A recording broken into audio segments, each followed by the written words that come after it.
Hello, everybody. We are back again for another real 50 over 50 interview. And today I am so excited to introduce you to Debbie Kevin. Kevin? KEY-vin. Even. Okay, there we go. She's the Chief Inspiration Officer of Highlander Press, and she's been involved with books her entire life, starting since the age of 4 when she taught herself how to read. At Highlander, Debbie serves as the CEO, developmental editor, author, and lead instructor, and she leads Highlander Press's Author Academy. She does something very unique, and we'll talk about that. She loves growing authors. Um, okay, this is Facebook kicking me out again. Sorry. If you're on Facebook, get over to LinkedIn.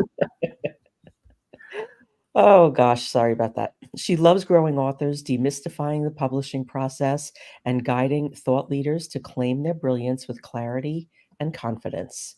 She's also a black belt, lives in Baltimore, Maryland, with the love of her life, Rob, their family, and a rambunctious pup named Fergus. And that's when they're not off discovering the world. And I just want to add a little personal note to the end here. Debbie's my go-to person on everything and anything related to books. And I have been working with books and authors and publishing since probably 2010. Um, I really settled into liking the marketing side of it, but I know how all those other pieces work. And she is like the best person that I have met through the years because she's got it all. I actually referred her to somebody over the weekend, and the way that I introduced her was that she was a compassionate editor who leaves authors with a warm, glowy feeling. And the woman that I introduced her to was so stressed out about handing over her book to an editor because she thought it would just get chopped apart and it would take out all of the energy and the flow and the story and like the parts that she put into it that are personal. And I was like, no, that's because you haven't met the right editor yet. So now hopefully she has. Anyway, welcome. Thank you so much, Donna. I've been so looking forward to our conversation. And I just want to say that for your friend who you introduced me to, and for anybody who's listening, you nailed it. It's the right editor, and it's not a one size fits all. And I always say to my potential authors, we're, as an editor, you're all up in your business, and Mhm. there has to be a trust that goes both ways and a respect that the author's voice is not going to be eliminated, but it's actually going to be accentuated. Yeah. And I think as an editor, that's probably the best compliment that I ever get is you made me sound even better than I thought I could. Yeah. Because when you write, particularly if it's personal, Mm. you just have to get it out and you can't stop and edit yourself. It doesn't work. You have to have somebody else come and look at it and developmentally reorganize the book so it's not a brain dump. So it is structured in a way where there's a flow and there's a story and there's a progression and a cadence. And, it's like, you can't cut your own hair, I mean, you need Exactly. it's the same concept. I always say that first draft is like the block of marble that would Mhm, stand before a Michelangelo. And then mhm. an editor are the the artist's hands and the chisel that creates the flow and the beauty out of what is already there. Yeah, yeah. And you can't edit a blank page. No, you can't. That's Much as we ghostwriting. wish. That's ghostwriting, and that's a whole different thing, right? Been there, done that, not for me.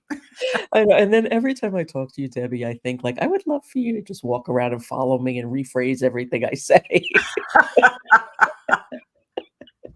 It's funny. I was telling somebody the other day, one of my goals for the year was really just to stretch my brain a little bit, Mhm, personal development wise. And one of the things that I was doing was taking these sort of not personality tests, but like aptitude tests. mhm. And there's a series of different things that you do. And I was like 97% in language and like 25% in math. So, like, I If was ever the same anybody way. was meant to work with words.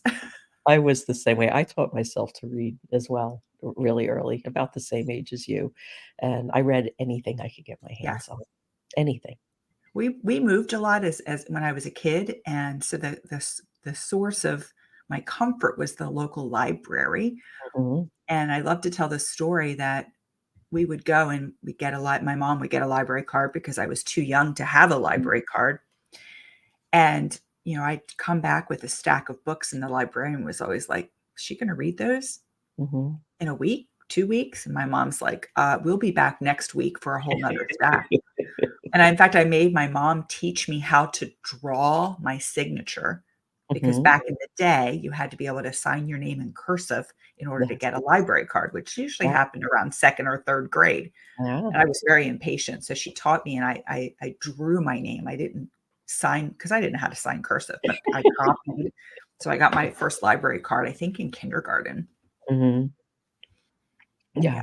Yeah, I was young too. I mean, I it was not 2nd or 3rd grade when we went on a class trip to the library to get library cards. It was either kindergarten or 1st grade, but we also had a really good school librarian, Mrs. McEntee was her name, and, in the beginning of the 3rd grade, I took out this book, The 3 Lives of Helen Keller, and I took it out the entire year and read it over and over again, and a couple of years ago, I found it on Amazon and I bought it.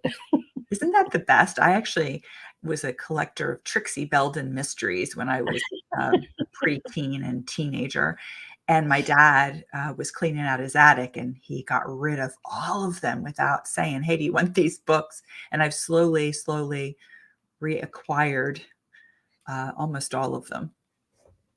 Yeah, yeah.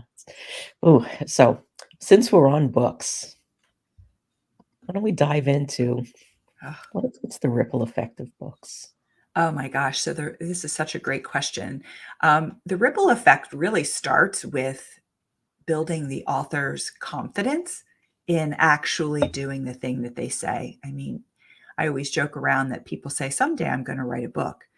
And that's great, but that makes you a waiter and not a writer. And the Mhm, simple matter is that the act of writing is what makes you a writer. It's not, that's not authorship, but it's being a mhm, writer. And writing is one of those things that can improve with practice. So mhm. you've got a book, you go through all the stages, you get it edited, you get a wonderful cover, you do a book launch, it's celebratory, but what do you do with it, right? If you're writing fiction, it's like your next book, right? But if you're running a business, think about it as kind of a platform. It can lead to programs, it can Mhm, lead to speaking opportunities, whether on stages or on programs like this. It can lead you to really own your own brilliance, and I think that that's just so valuable as someone who's, in business, right? So, there's just and it really does create confidence. It gives, people clarity, and it really boosts their credibility in the workplace. I call those the 3 Cs. But it really starts with, "Oh my gosh, I actually know what I'm talking about." That feeling of like, "I this isn't terrible," right? yeah. Exactly, exactly. I love to work with authors. I always have. I love that moment, when they hold that book in their hand for the first time. I always say to our authors, when you get that package, do not open it until Mhm. someone is in front of you with a camera to be able to videotape that moment. Yeah, And honestly, I see it. They'll send me the videos before they post them or share them, if they do at all, and I'm in tears. Like, yeah, it's such an investment of their time and energy, and to know that they're impacted so strongly is such a gift to me. yeah, Yeah. yeah. It totally is. And, like, I have a box in my basement that has every book, um, that I helped be a part of. Mm. You need to have them behind you like I do. Oh, I've got too much other stuff behind me. I'm hiding some of them, but I have a bookshelf just full of those books You behind don't want me to move my chair, you'll see what's behind me. It's a mountain of mess. me. Um, yeah, I mean, I love everything about books. So one of the things that you do so incredibly well is you simplify the publishing process. And people often have questions like, do I self-publish? Do I get a publisher? Do I get a ghostwriter? What kind of editor do I need? What size is my book? What's trim?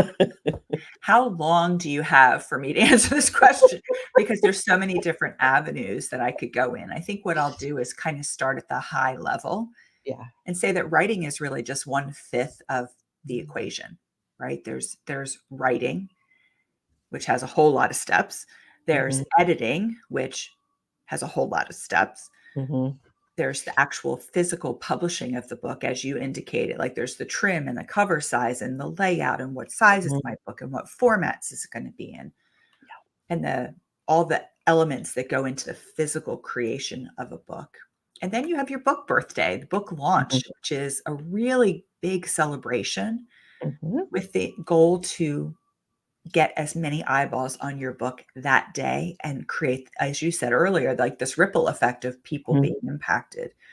And the mhm, fifth element that most people after that launch, which is so exhausting emotionally, physically, mentally, is they stop marketing their books. And that's the fifth element. And it's like, how do you market your books without being an asshole? And that, like buy my book, or pitch fest, right? Or being mhm. pitch slapped, as we call it sometimes. It's how do you take what's in your book and create content in a Yes. variety of ways, whether it's directly related from your book or Mhm, it's ancillary that someone else created that's also related, that allows you to naturally talk about what you have in your book. And it's just so important that each of these steps get followed and get followed well. And it can be overwhelming. And I'll just say that I'm a big fan of, oh, you're welcome, Lee. I'm a big fan of all three types of publishing. And so there are really three big buckets. mhm, The first is traditional publishing, which what everybody kind of knows about. Um, you get an agent, the agent presents your book to various big publishers. The publishers license your book, and then you're off to the races. It's a very long process. It's a process that really hasn't changed much since the early part of the 19th century, with the singular exceptions of audiobooks and digital books. And then you have the other side of the coin completely, which is self-publishing, which got a really bad rap when it got started because of all those people who were frustrated by the traditional publishing path. They just went ahead and just published their books, mhm. designed their own And covers, didn't get them edited. Cringy. So they've actually I was around rebranded. They've rebranded to be independently published books. And there's nothing wrong with that. It's absolutely fantastic. It's 100% of the risk, 100% of the reward is the person's that is publishing. then. Mhm, The where people often get it wrong is they don't get their own ISBNs, so they own that. They don't hire a professional editor because, as you said so wisely, you cannot give yourself a good haircut. no. I'm a professional editor, I'm a professional publisher, and when I write, somebody else edits my And work. you have to. And the other thing that people don't realize is that there are different types of editing. Oh, there are there are so many, and I can go into that in a minute if Mhm. it's okay. Yes, yes, And then, make sure you get a professionally designed cover, and because layout. the cover stops the scroll. What's written on the back is what invites people to purchase your book, but then you have to have a great book. So Mhm, there are just some things that if you're doing it yourself, you don't have to do it all yourself, and you can mhm, hire people out strategically so that mhm. you put yourself in the best position. And then in the middle, there's the whole wild west of hybrid publishing, and that goes anywhere from vanity publishing all the way up to middle-sized publishers that act very similar to traditional publishers. Mhm.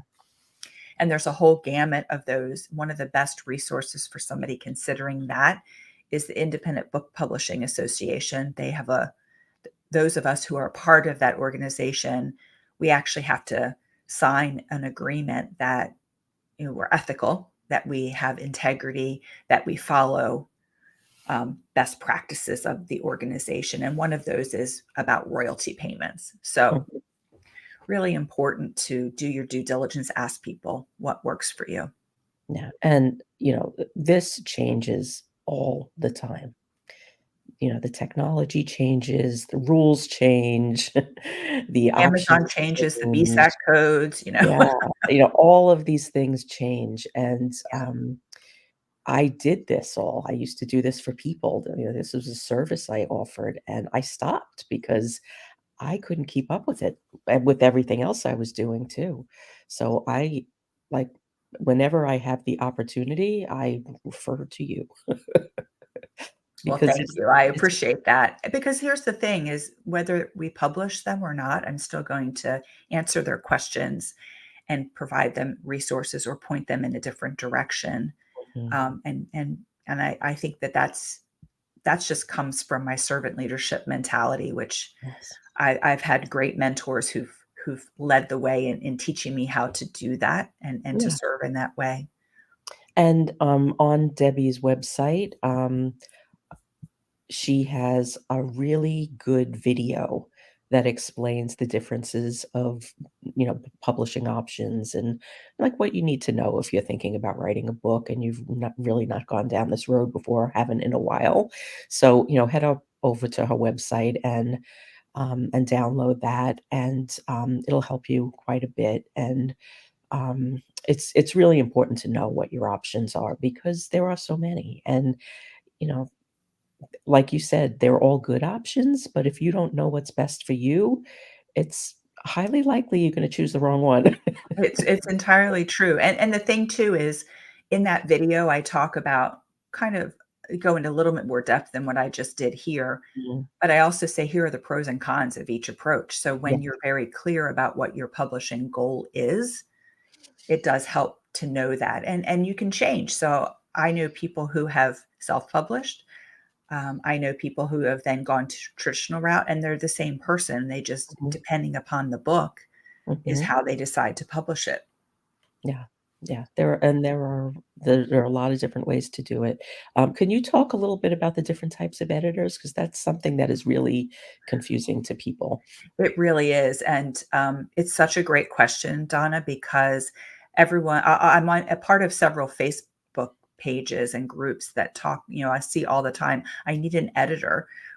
Can you Yeah. recommend an editor?" And my question is always, "What kind of editor do you need?" And so the most important, and you've touched on this one, is the developmental editor. The developmental edit is really where you take the raw material and you look at the structure of the book. What are the storytelling elements?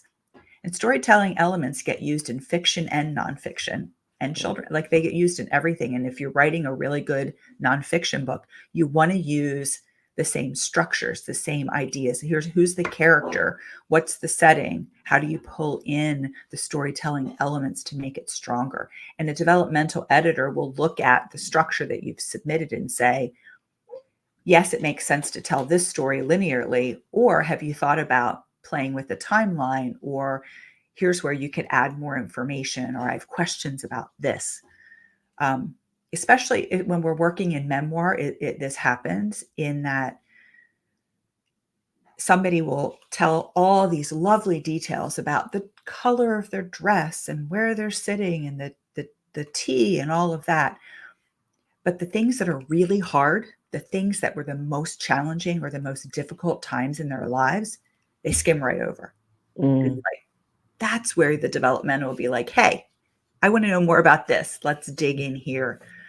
I had someone come to me with this manuscript, and it was 10 chapters, but the 3rd chapter was 50 pages. The entire book was 100 pages, and this is not a joke.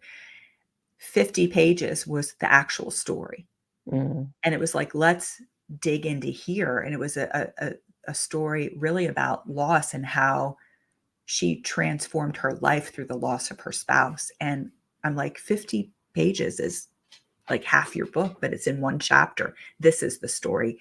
The rest of it we can use someplace else, but this is what we want to know about. So that's developmental editing. Mhm. Then you get it all pretty, you've got it all shaped up, and then you have somebody called a copy editor who really goes through line by line and makes sure that, you know, the point of view is consistent, the tense is consistent, makes sure that the grammar and the punctuation are appropriate. They can also be the person who will say, hey, you capitalized this word in this paragraph, but over here it's not. Should they all be consistently does the character have green eyes in one chapter and hazel eyes in another, right? They capture all of that kind of stuff and they give line by line feedback. Then the book gets laid out, and then you have a proofreader who kind of goes through and makes sure that there's no dangling sentences or weird pagination or strange breaks, all that kind of stuff. Make sure that the pages are in order, because that can happen. They can get out of order sometimes. Yeah, those are the three kind of big buckets of editing, Mhm. and they're Yeah, very different. they are, and it's so important to know. I worked with an author years ago that, I kind of came in late in the game because I was really just going to be helping her with the marketing, and she's like, "Well, it's just being edited now, and we'll be ready to go." She only hired a proofreader. So it was never developmentally edited. It was never copy edited. And I said, "Well, you just need to add about 3 months onto your calendar now." At least, yeah, depending upon the structure, It right? was in short books, and it was pretty, it was a pretty Yeah. basic book, but, yeah, we had to add 3 months on to be able to properly edit it, and it ended up the book got totally restructured. I think that, so here's the thing, like I often will have people who come to me and they'll be like, I want to publish this in next month. I'm like, you can do that. You can do that. But what quality is your book going to be? And if you've poured this much of yourself into it, Yeah. I apologize for my dog barking. I That's work in okay. my house, so you get what you get. We all do. Um, and so the thing too is that you why would you sell yourself short? Like, there was somebody in Facebook who said, I have this book. I don't really have time. I need to get this book out. And I'm like, Mhm. you have spent so much of your time and energy to write this book. Why would you not take those steps to ensure that it's going to be great? Because there's nothing worse. And you know this too, because you have friends who've published and you want to support them, and you see the book and you're like, I bought it. I cannot literally say anything about this book.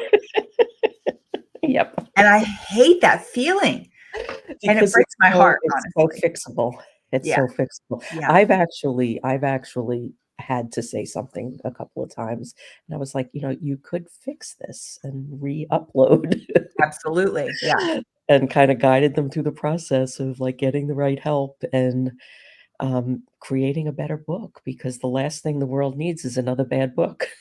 Well, it's interesting because ironically, that's how I got started in doing book publication. Was I had a couple of people come to me that they'd been encouraged to write a book in a very short period of time and get it out. It was a Mm, challenge. They mm, were so excited. Oh my gosh, and they use this, I will not name the company, but they use this okay. company. And essentially, they just did a series of recordings, and the recordings just literally got a cover slapped on it with a URL, and they got published. And they're like, I got my book. It's coming out. It's coming. And then they saw it and they were devastated. And they're Oh, like, can you help me fix this? And I'm they like, probably I paid a lot of sure money can. for that. Yeah. Yeah. Yeah. Okay. There's nothing worse than seeing No. someone that you really care about and you know how brilliant they are. And then Yeah, they that's why I had to open my mouth too, because, um, you know, there was the potential for so much more, and, it's just I don't like people that do things like that. That's yeah. why I like you. I like you because you're professional about it as well, and you get it. I get it, I get it, and it's so much more than that. I mean, I have, such respect for authors. I mean, they really put themselves out there in such a vulnerable way, Yeah. and even if it's a business book, that business book is full of life. It's full of their wisdom, right? Yeah, it's And the thing experience. about that too is think about any time you've met someone who says that they're an author. I bet you, whether you're doing it consciously or subconsciously, you're elevating them in your mind. Mhm. Oh, It's almost totally. like fangirling, right? Yeah, You're yeah, an author. What? yeah, yeah. That's why it's a key. Yeah. It's It's a I key think to it's open the important. doors. Yeah. It really is. Alright, we're gonna take a little bit of a turn here. Okay. Um, let's talk about how art, writing, and music is empowering. Well, can I give a personal example? Absolutely. So I have spoken about this before, but I was in a marriage where I was being abused. And it took me a lot of time and courage to finally eventually leave that marriage. And one of the things that I did was a 6-month art therapy program where I really learned to express what I was feeling and express what had happened, express how I'd grown through it and even the gifts of that experience, because as awful as it was, there were some tremendous gifts. But at the end, I was pub that one of the poems I'd written, and I'm not a poet by any stretch of the imagination, were published in 2 different journals. I was invited to speak at a candlelight vigil um, during Domestic Violence Awareness Month. I was actually invited and taught at the police academy because of how I appear and the way I showed up in my life. Nobody knew what was happening. Mhm, And all of those things were so empowering because I learned that I didn't have to be ashamed of a really hard experience, mhm, and owning my part in how I invited that person into my life and ignored all the flags, and there were flags, um, and recognizing what the gifts were, because had that not happened, I don't know that I wouldn't be in the position that I am today. mhm, And that's very empowering, learning to speak your truth and do it in a way that isn't about the other person. It's mhm, really about, here's what I experienced. Here's how it affected me. Here's some of the reasons I think I ended up in that place, but here's what I learned about it and what I'm mhm. doing differently. And the art therapy opened that up. Art therapy completely. We did painting, we did poetry, we did sculpting, we had toys that we would use as props to, what is where are you in your life? And I chose Shrek, and I my life is like an onion, and the more I peel it back, the more we're getting to the sweet center of who I really am. Um, but there are so many things, and people do dance. They connect with their bodies in a way that they maybe have disconnected in the past.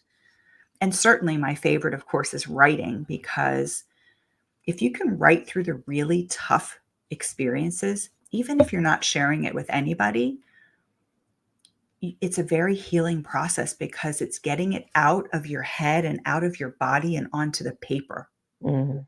where you It's can separate. acknowledge. Yeah, It's separate. It almost, it fills in that void of the disconnection.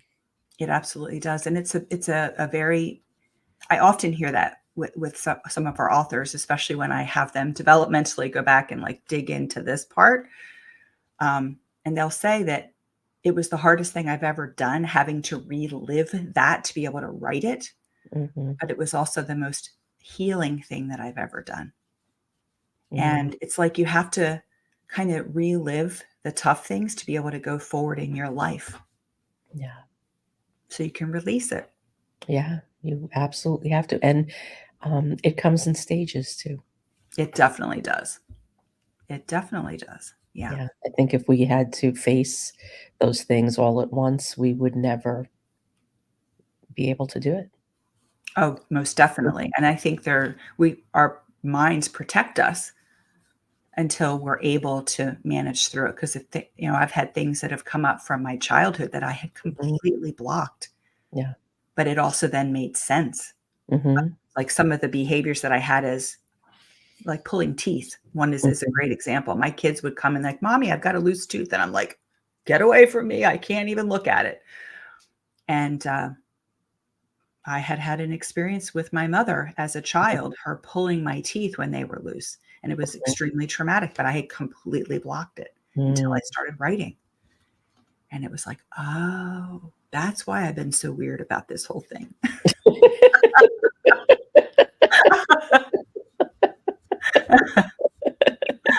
Well, I cannot believe that we are already at 30 minutes, but I'm gonna ask you one more question. Okay. I'm gonna ask you about your new book. Oh, so you'll see the one behind me over here. Mhm. I had a woman that you and I both know, Jill Celeste, came to me and said, I think that you should do an anthology that supports women. There's not enough women supporting women in a collaborative way. And so I'm like, okay, what can we write about? So we created this anthology, Your First Year, and all the authors who were in it loved the experience, loved being a part of it. The book did really well. And it's really about looking back on starting our businesses, what we wish we'd known. And it's broken down into 5 different sections. And I thought, well, that was fun. What can we do next? And I went and just did some quick research on Amazon. And I was shocked to find out of the top 40 marketing books on Amazon, 3 were written by women. Wow. Now, you and I know a lot of really amazing women, and we know a lot of really amazing women who are doing great work in the world, and they have to market their services. But they Mhm. don't have to do it in the used carsman kind of bro marketing kind of Yeah. feeling. So, how could we highlight women? So, our new book is called Heart Centered Marketing, Proven Strategies to Naturally Attract and Nurture Clients.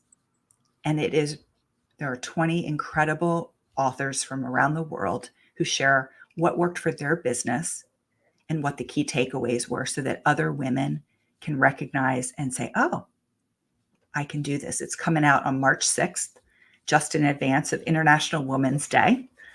And we want to give more women a voice and That's let them see their brilliance. that's amazing, and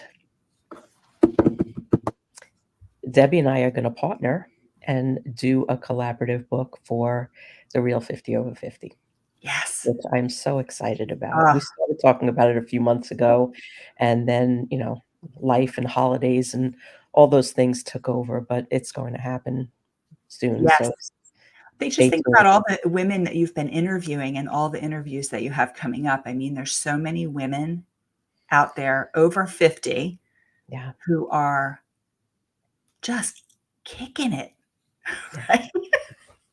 yeah, and, I mean, you are at the 44th interview, I believe?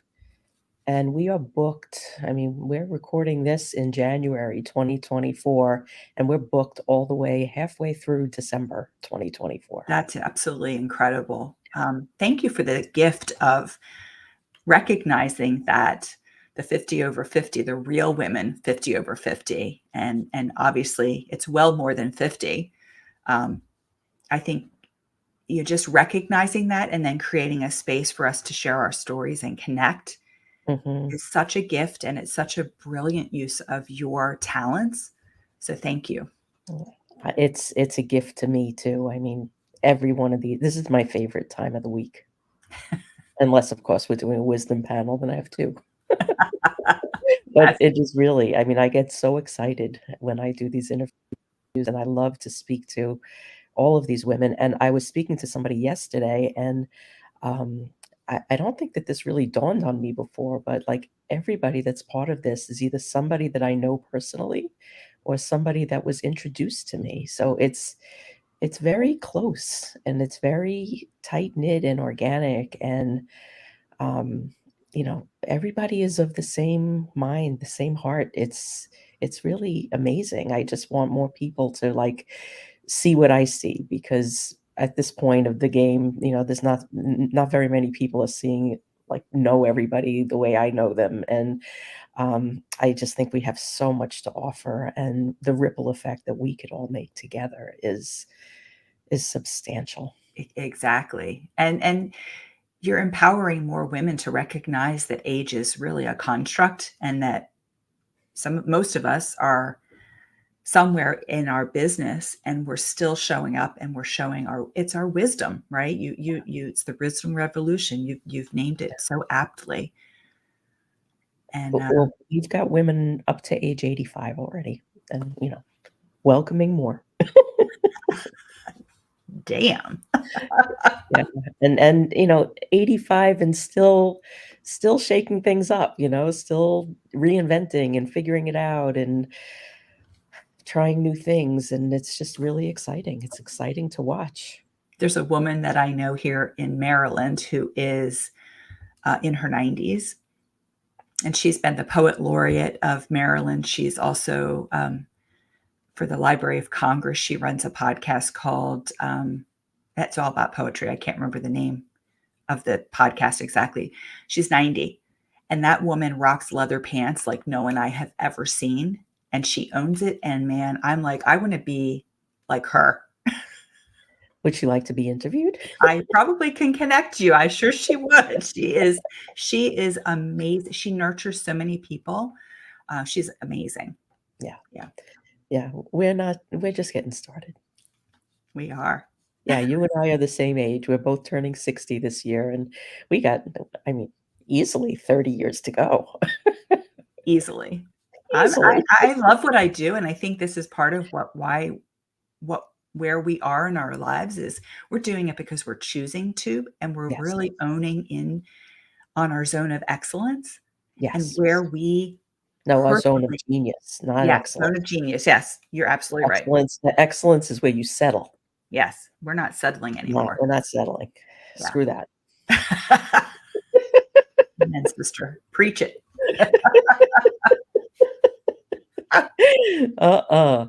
No, I did the same thing. I basically stopped my business about a year and a half ago, and I was like, "I don't like this. I'm not doing anything else until I figure out what I want." Well, it's interesting because I had figured out the publishing aspect in about 2019 and was just converting everything over from what I had been doing, which was just focusing only on editing. And then I got cancer and so for a year, I really had to pull back and Mhm, really focus on essentialism, mhm, like going through treatment, and my health came mhm, first, which it always should anyway, but there's those little reminders. yes. And we still published 12 books that year Mhm, with me just basically working part-time, and they were really great books. But we really focused on what did I have to do? Where did I add the most value, and who could help mhm, support the things that I couldn't physically do, but now that I don't want to do.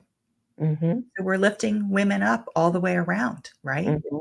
Yeah, exactly, exactly, and I mean, that's part of this too, is like, I want this group to be, like, where we all come for whatever we need. I mean, there's women in this group everywhere from medical medium to lawyer. Yeah. We've got you covered. And it's all about collaboration, not competition. That's the beauty of Absolutely. the feminine model is we're about collaborating and lifting each other up. Yeah. Yeah. There's enough for all of us. There's more than enough. Yeah. Let's stop going to the ocean with a teaspoon. Let's take that hose. Let's just take the ocean. That's true. We don't need a Plenty of hose. room for all of us. We need a funnel.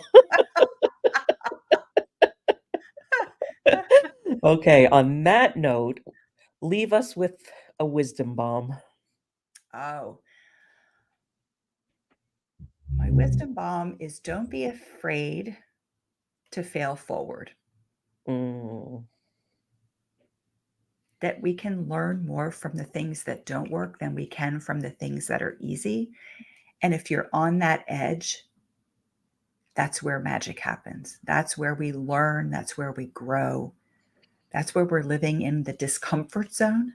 Mhm. And that, man, that's good. That's Yeah, good stuff. it is good stuff. That's also, from The Big Leap as well. That's he calls it the terror barrier. Mm. When people come up against that, most people turn around and walk away. It's too hard, it's too scary, it's not supposed to be, but what you want is right on the other side of that. Right on the other side. I think it's Denzel Washington is credited with a saying that if you're not on the edge, you're taking up too much room. I like that. I'm like, oh yeah. Okay, well, we could keep going all day, but thank you.